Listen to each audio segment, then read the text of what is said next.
জগতের সাথে যুক্ত করবার পদক্ষেপ নেন। তিনি কসকোর নামে ন্যায্য মূল্যের দোকান খুলে দেন, নিম্ন আয়ের মানুষ, মধ্যবিত্ত তারা যেন স্বল্প পয়সায় কিনতে পারে সেই ব্যবস্থাটা তিনি করে দিয়েছিলেন। সাধারণ মানুষের জন্য রেশনের মাধ্যমে খাদ্য বিতরণ সেই ব্যবস্থাও তিনি নিয়েছিলেন।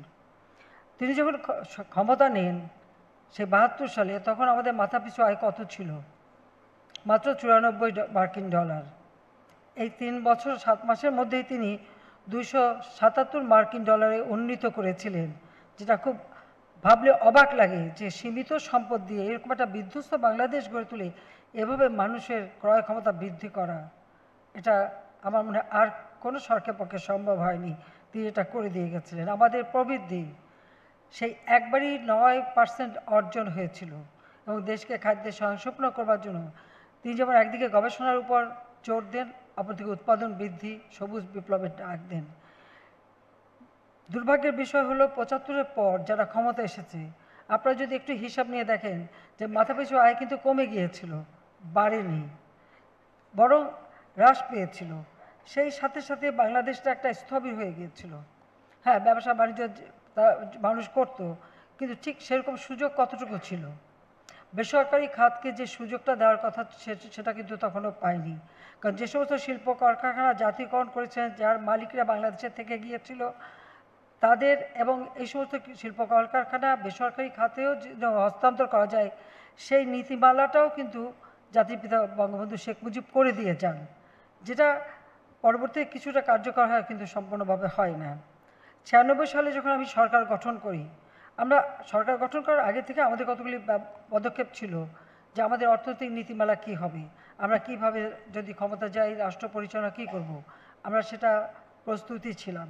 এবং আমরা সরকারে আসার সাথে সাথেই অবকাঠামোগত উন্নয়ন করা, বিদ্যুৎ খাত থেকে শুরু করে সমস্ত খাতগুলিকে বেসরকারি খাতে উন্মুক্ত করে দেওয়া, বেসরকারি খাতে আরও শিল্প বাণিজ্য যত গড়ে উঠতে পারে সেই ব্যবস্থাটা নেওয়া এবং উৎসাহিত করা মানুষকে, সেই ব্যবস্থাটা আমরা নিই।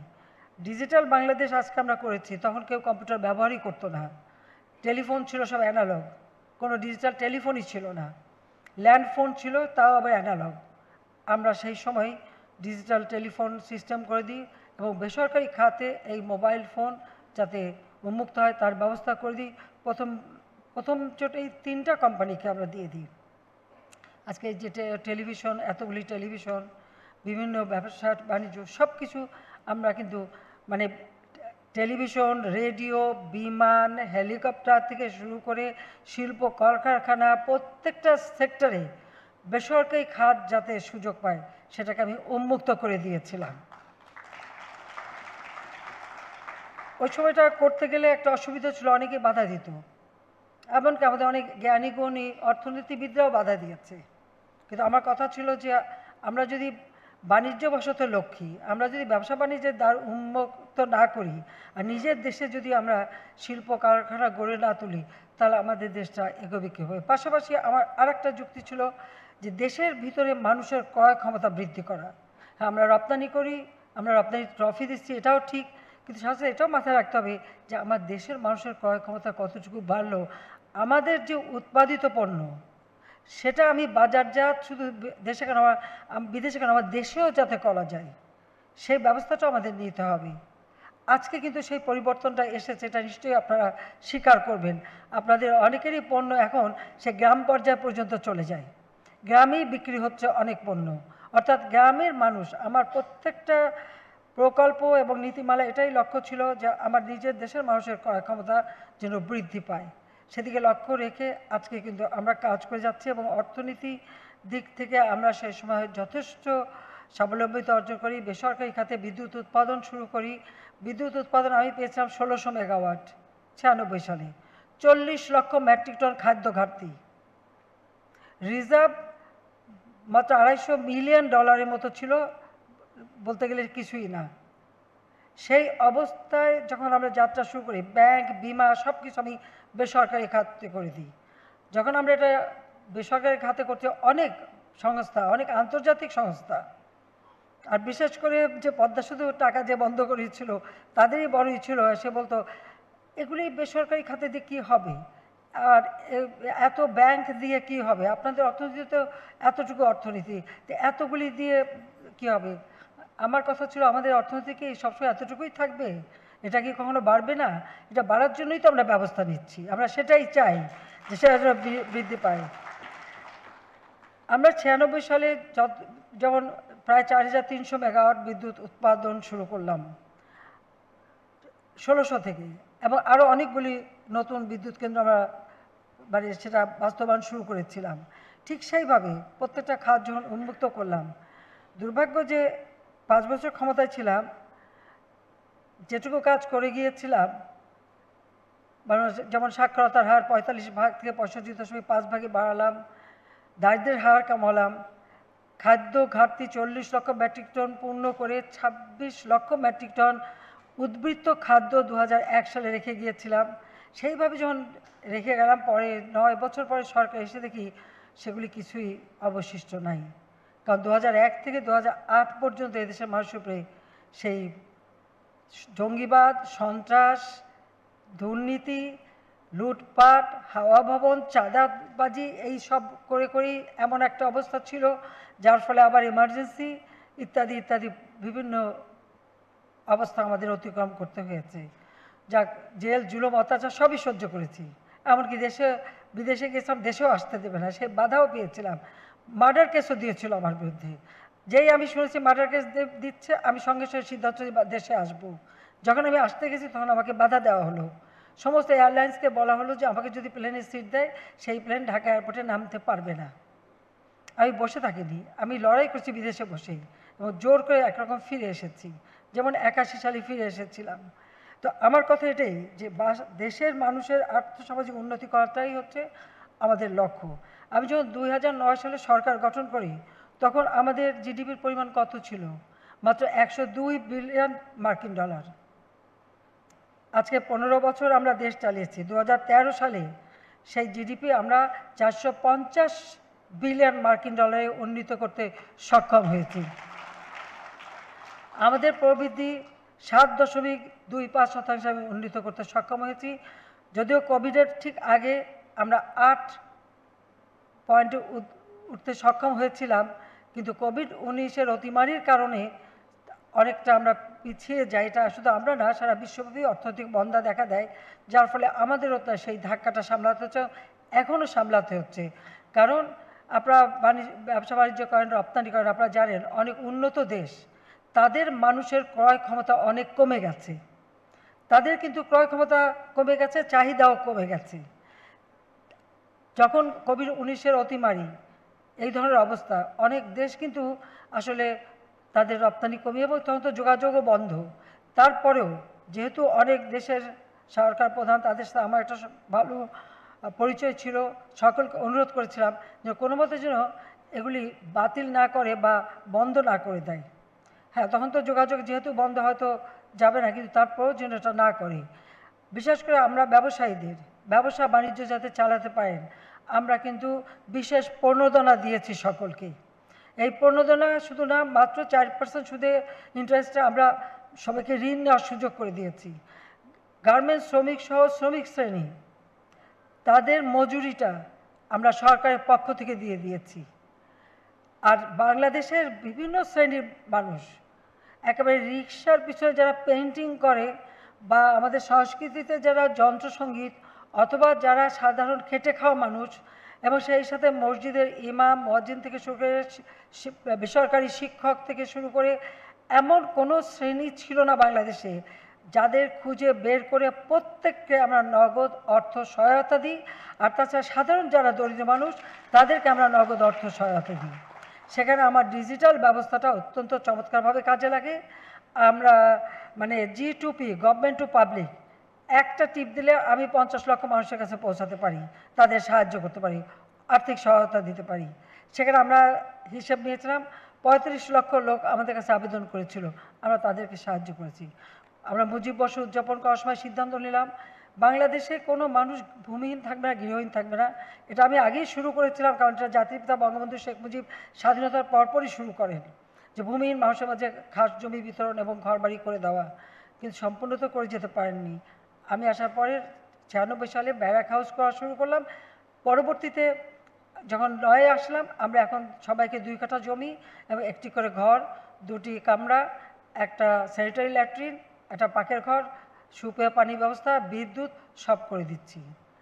আজকে একটা মানুষের যখন কিছুই ছিল না, রাস্তায় পড়ে থাকতে হতো, মানুষের কাছে দূর দূর ছাই ছাই শুনতে হতো, আজকে তারা ঘর পেয়েছে। এই ঘরটাই তারা কর্মসংস্থানের একটা ব্যবস্থা হয়ে গেছে। শুধু তাই না, আপনারা শুনলে খুশি হবেন যে তাদের অনেকে বেশ, তারা কিছু কেউ কাজ করে, ব্যবসা বাণিজ্য করে বা চাকরি করে। আমি যখন এটা ভিডিও কনফারেন্সিংয়ে উদ্বোধন করি, আমাকে যখন একজন বললেন যে আপা আমি একটা সেকেন্ড হ্যান্ড রেফ্রিজারেটর পেয়েছি, আমি কিনে নিয়েছি। ফ্রিজটা আমাকে দেখালো, আমি দেখলাম। আমাদের দেশের উৎপাদিত জিনিস, ঘরে টেলিভিশনও অনেকের আছে, একটা টেলিভিশন ছোট কিনেও তারা লাগিয়েছে। এই যে মানুষটা একেবারে রাস্তায় পড়া, তার কোনো 1 পয়সা কামাই করা বা একটা থাকার জায়গা ছিল না, তাকে কিন্তু এইভাবে আমরা সহযোগিতা করেছি। আজকে 58টা জেলা ভূমিহীন গৃহহীন মুক্ত হয়েছে। ইনশাআল্লাহ মাত্র কয়েকদিনের মধ্যে আর মাত্র কয়েক হাজার দিলেই প্রত্যেকের একটা ঘর হবে। আর ঘর হওয়া মানে কি, আপনাদের উৎপাদিত পণ্য বাজারজাত করারও একটা সুযোগ সৃষ্টি হয়ে যায়। এবং গ্রামে রাস্তাঘাট, বিদ্যুৎ, সব ঘরে ঘরে বিদ্যুৎ সবই আমরা করে দিচ্ছি এই কারণে যে উন্নয়নটা যেন সকলের হয়, সকলের না হলে তো হবে না। আর যে সমস্ত দেশ এখন আপনারা জানেন এই যুদ্ধে জড়িত হয়ে তাদেরও আর্থিক অবস্থা খারাপ, সেখানে ইনফ্লেশন অনেক বেশি, আমাদের এখন নতুন নতুন জায়গা খুঁজে বের করতে হবে। যারা রপ্তানি করেন, আমি সবসময় আগাগোড়াই বলেছি, একটা হচ্ছে রপ্তানি পণ্য, এই যে আপনার এক্সপোর্ট বাস্কেটটাকে বাড়াতে হবে, বহুমুখী করতে হবে। যে কোনো একটা বিষয়ের উপরে রপ্তানির জন্য নির্ভরশীল থাকা যায় না, কারণ একটা জিনিসের চাহিদা চিরদিন সমানভাবে থাকে না। সেটা মাথায় রেখে আমরা কোন কোন দেশে কি কি রপ্তানি করতে পারি, সেইভাবে আমাদের নিজেদেরই একটা অনুসন্ধান চালানো, সেইভাবে তাদের সাথে যোগাযোগ করা এবং সেই সুযোগটা করা। এই ক্ষেত্রে আমি কি করেছি সেটা হলো, আমি যখন বিদেশে যাই, কোনো এলাকায় যাই, আমি ওই অঞ্চলের সমস্ত অ্যাম্বাসাডারকে নিয়ে মিটিং করি। যেমন আমি ইংল্যান্ডে গেলাম, আমি ইউরোপের সবাই তাকে ডাকলাম। আমাদের যেটা নির্দেশ হচ্ছে যে এখনকার কূটনীতিটা হচ্ছে, এটা শুধু রাজনৈতিক না, এটা হবে ইকোনমিক, বাণিজ্যিক। কোন দেশে কোন মার্কেট আছে, কোন দেশে কি চাহিদা আছে, সেটা খুঁজে বের করা, তাদের কাছ থেকে আমরা কি পণ্য সস্তা কিনতে পারি, আমরা কোন পণ্য রপ্তানি করতে পারি, সেইগুলি দেখা। এখন আমাদের ডিপ্লোমেসিটা হচ্ছে ইকোনমিক ডিপ্লোমেসি, সেইভাবেই কিন্তু আমার নির্দেশ দেওয়া আছে। কাজে আমরা ওইভাবেই আমাদের কাজ করে যাচ্ছি। আজকে আমাদের 2024-25 অর্থ বছরে আমরা 7,97,000 কোটি টাকার বাজেট দিয়েছি, অথচ 2009 সালেও বাজেট ছিল 68,000 কোটি টাকার। আমি যখন সরকার গঠন করি পেয়েছিলাম, অর্থাৎ 2008-09 মাত্র 68,000 কোটি টাকা ছিল। আর এই 15 বছরের মধ্যে আমরা এখন 7,97,000 কোটি টাকার বাজেট দেওয়ার সক্ষমতা অর্জন করেছি। আমাদের 2023-24 অর্থ বছরের চেয়ে প্রায় 4.6% বেশি। আমাদের বার্ষিক উন্নয়ন কর্মসূচিও আমরা বৃদ্ধি করেছি, সেটা প্রায় 13 গুণ। রপ্তানি আয় বৃদ্ধি পেয়েছে 5 গুণ এবং রেমিটেন্সও এসেছে 6 গুণের বেশি।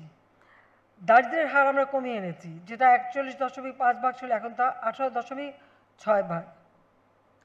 যদি কোভিড-19 অতিমারি না হতো, আর যদি ইউক্রেন রাশিয়া যুদ্ধ, স্যাংশন, কাউন্টার স্যাংশন না হতো, বা আজকে যে গাজায় যেভাবে ইসরায়েলি আমাদের ওখানে ফিলিস্তিনিদের উপর যেভাবে গণহত্যা চালাচ্ছে, এই গণহত্যা যদি না হতো, তাহলে সারা বিশ্বের অর্থনীতিটাও চালু থাকতো, আমরাও কিন্তু আরও আগে বাড়তে পারতাম। কিন্তু এই কারণেই অনেকটা বাধাগ্রস্ত হয়েছে। তারপরেও আমরা বলবো যে এর মধ্যে আমরা দারিদ্র্যের হার কমিয়েছি। অতি দারিদ্র্যের হার যেটা 25.6 ভাগ ছিল, আমরা 25.1 ভাগ ছিল, সেটা আমরা মাত্র 5.6 ভাগে নামিয়ে এনেছি। ইনশাল্লাহ অতি দরিদ্র বলে বাংলাদেশে কেউ থাকবে না, এটা আমাদের সিদ্ধান্ত, মুজিব বর্ষের সিদ্ধান্ত, আমরা সেইভাবে কাজ করে যাচ্ছি। আজকে বিদ্যুৎ উৎপাদন, ঘরে ঘরে বিদ্যুৎ দিতে পারছি এবং রিনিউয়েবল এনার্জি আমরা সেটার উপরে জোর দিচ্ছি। আপনারা জানেন যে সোলার প্যানেল, বায়ুচালিত বিদ্যুৎ, অথবা নতুন আরেকটা আসছে হাইড্রোজেন বিদ্যুৎ, সেটার জন্য আমরা ইতিমধ্যে প্রস্তুতি নিচ্ছি। এটা এখনও রিসার্চে আছে, যখনই আসবে আমরা সেটা কীভাবে গ্রহণ করব। এইভাবে আমাদের বিদ্যুৎ উৎপাদনের সক্ষমতা আমরা বৃদ্ধি করছি। আমাদের অর্থনীতি এখন বিশ্বে 33তম অর্থনীতিতে উন্নীত হয়েছে। ইনশাআল্লাহ এটা আমরা সামনের দিকে আরও বড় অর্জন করতে পারবো বলে আমার বিশ্বাস। তবে আমরা কিন্তু প্রেক্ষিত পরিকল্পনা নিচ্ছি এবং পঞ্চবার্ষিকী পরিকল্পনা নিচ্ছি। 2010 সাল থেকে 21 সাল পর্যন্ত যে প্রেক্ষিত পরিকল্পনা করেছিলাম, যে লক্ষ্য স্থির করেছিলাম, সেটা কিন্তু আমরা অর্জন করতে সক্ষম হয়েছি। স্বল্পোন্নত দেশ জাতির পিতা রেখে গিয়েছেন সে 1975 সালেই। আমরা সেখান থেকে 21 বছর, আমাদের 21 বছর, এরপরে গেল 8 বছর, এই 29 বছর কিন্তু এই দেশের মানুষের জীবনে কোনো উন্নতিও নাই, মানে পরিবর্তনও ছিল না। আওয়ামী লীগ সরকার আসার পর আজকে আমরা কিন্তু দেশটাকে এগিয়ে নিয়ে যেতে সক্ষম হয়েছি। আমাদের দেশের অর্থনীতি এখন যথেষ্ট শক্তিশালী আমরা করতে পেরেছি। কাজে এই যে মাত্র 15 বছরের মধ্যে আমরা এই উন্নতিটা করতে পারলাম, এটা পরিকল্পিতভাবে কাজ করেছি বলেই সম্ভব।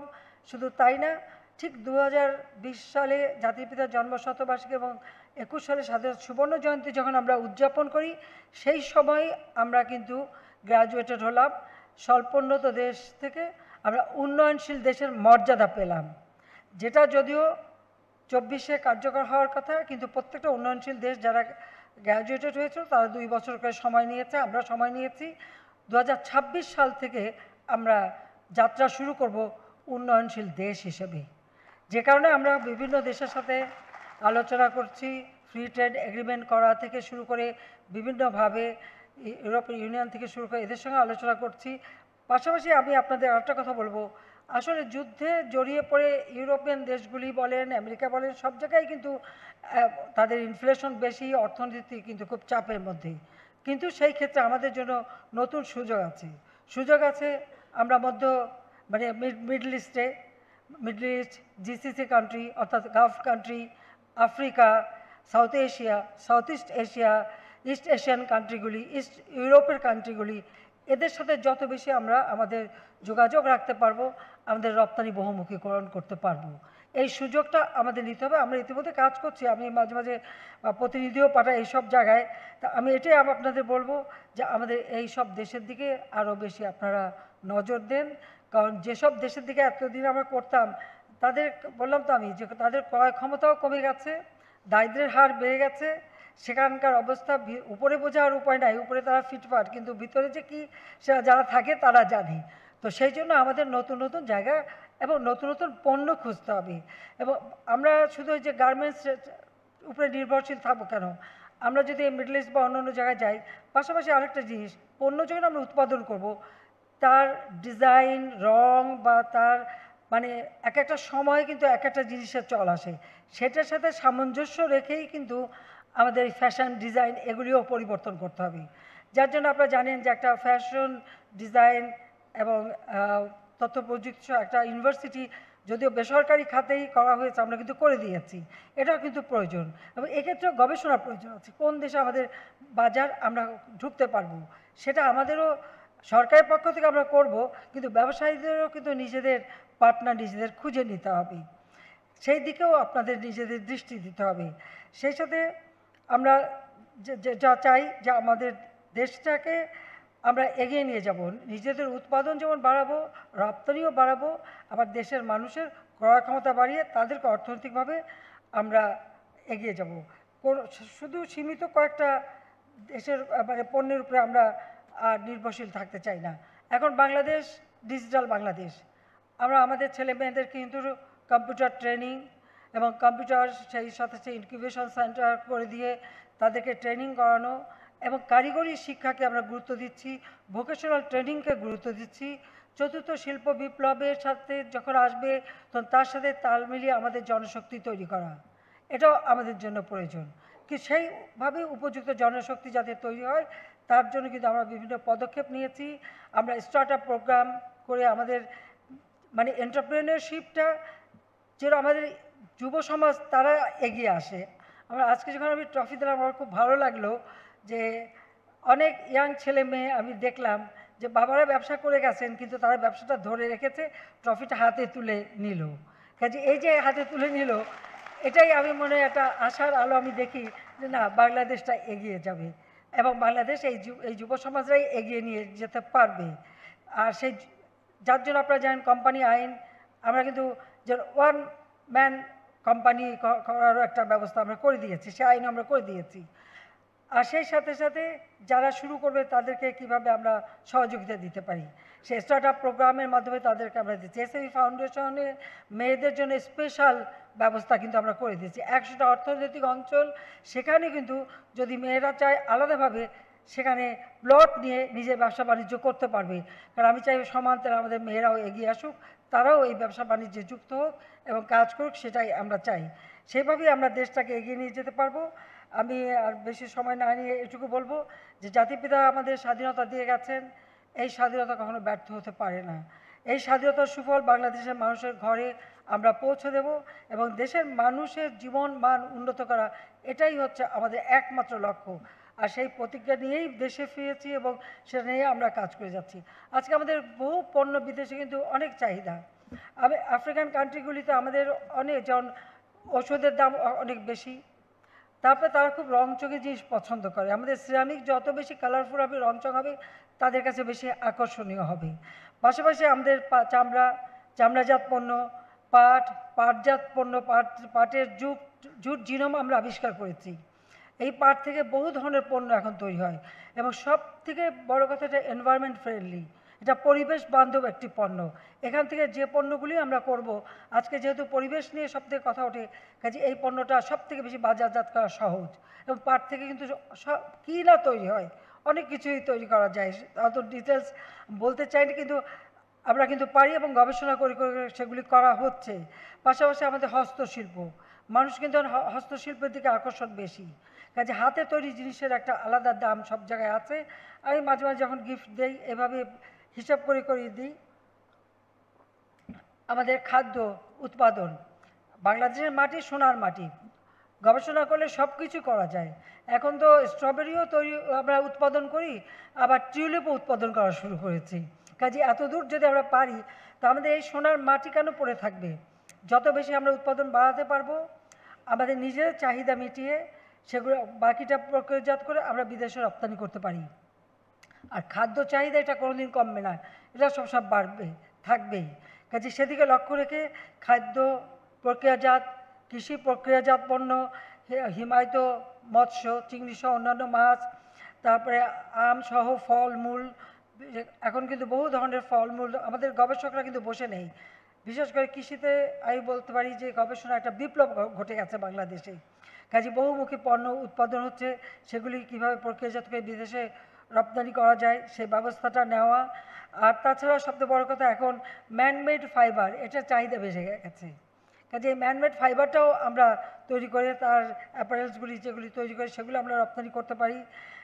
কাজে এরকম, তারপর যে সবচেয়ে বড় কথা ডিজিটাল ডিভাইস, আইসিটি সেক্টর, এখন আইসিটির চাহিদা সব থেকে বেশি। কাজে আমরা যদি ডিজিটাল ডিভাইসগুলি তৈরি করতে পারি, কারণ অলরেডি এর জন্য আমরা আইসিটি পার্ক করে দিয়েছি সারা বাংলাদেশে, সেখানে যত বেশি বিনিয়োগ হবে তত বেশি উৎপাদন বাড়বে এবং আমরা বিদেশেও রপ্তানি করতে পারবো। আর নিজেদেরও তো চাহিদা বেড়ে গেছে, আমাদের ছেলেমেয়েরা সবার হাতেই তো এখন ল্যাপটপ, কম্পিউটার সব কিছুই আছে, তারা ব্যবহার করতে পারছে। কাজে সেই দিকে আমাদের বেশি নজর দেওয়া উচিত। আমি বলবো আপনারা, অর্থাৎ কীভাবে আরও উৎপাদিত পণ্য আরও বেশি মানে ডাইভার্সিফাই করা যায়, আরও বেশি বহুমুখী করা যায়, সেদিকে সকলে একটু দৃষ্টি দেবেন, সেটাই আমি চাই। সবাইকে আমি আন্তরিক ধন্যবাদ জানাচ্ছি। আমি চাই যে আমাদের এই অর্থনীতি আজকে যে আমরা অন্তত এত বাধা বিঘ্নের পরেও এগিয়ে নিয়ে যেতে পারছি, এখানেও আপনাদের একটা বিরাট সহযোগিতা দরকার। কাজে আপনাদের যেটা চাহিদা আমরা সেটা পূরণ করব, কিন্তু আপনাদেরও কিন্তু দায়িত্ব আছে দেশের উপর, সেটা আপনাদের মাথায় রাখতে হবে। কারণ এখনকার সমাজে ব্যবসা বাণিজ্য বা শিল্প কলকারখানা এটাই তো সমাজের মেরুদণ্ড, সবথেকে বেশি এটা যোগ্যতা করা। আমাদের ছেলেমেয়েদের লেখাপড়া শিখেও আমরা সেইভাবে তৈরি করে দিচ্ছি এবং আধুনিক প্রযুক্তি জ্ঞান সম্পন্ন আমাদের প্রজন্মের পর প্রজন্ম তৈরি হবে এবং দেশের উন্নয়নের ধারাবাহিকতা বজায় থাকবে এবং দেশের মানুষের ভাগ্য পরিবর্তন হবে, সেটাই আমরা চাই। আবারও যারা পুরস্কার পেয়েছেন সবাইকে আমার আন্তরিক ধন্যবাদ জানাই। আমি আশা করি এবার কত 80 জন, 80টা দিলাম, 77, একজন তো 3টা 2টো করেছে, সেটাও তো ঠিক আছে। আগামী জন্য আরও বেশি দিতে পারি, সেই রকমভাবে তৈরি হন। তো সবাই আপনারা ভালো থাকেন, সুস্থ থাকেন। জাতির পিতা চেয়েছেন শোষণমুক্ত, উন্নত, সমৃদ্ধ সোনার বাংলা গড়তে। বর্তমান যুগ আধুনিক প্রযুক্তির যুগ। এই যে আমরা স্যাটেলাইট উৎক্ষেপণ করেছি, এটার ভিত্তিটাও কিন্তু জাতির পিতা বঙ্গবন্ধু করে গেছেন। সেই রাঙামাটি বেতবুনিয়াতে তিনি কিন্তু ভূ উপগ্রহ কেন্দ্র করে দিয়েছিলেন। কাজেই আজকে আমরা বাংলাদেশকে স্মার্ট বাংলাদেশ হিসেবে গড়ে তুলব। সেটা আমরা 2041 সালে বাংলাদেশ হবে উন্নত, সমৃদ্ধ, ক্ষুধা দারিদ্র্যমুক্ত smart Bangladesh. Smart government, smart economy, smart population, smart society, সেইভাবে এই বাংলাদেশকে গড়ে তুলব, সেই প্রত্যয় ব্যক্ত করে সবাইকে আবারও ধন্যবাদ জানিয়ে এবং 21-22 অর্থবছরে যারা ট্রফি পেয়েছেন তাদেরকে সবাইকে আন্তরিক ধন্যবাদ জানিয়ে দীর্ঘ সময় আমার বক্তব্য শোনার জন্য আবারও ধন্যবাদ জানিয়ে আমার বক্তব্য শেষ করছি। জয় বাংলা, জয় বঙ্গবন্ধু, বাংলাদেশ চিরজীবী হোক।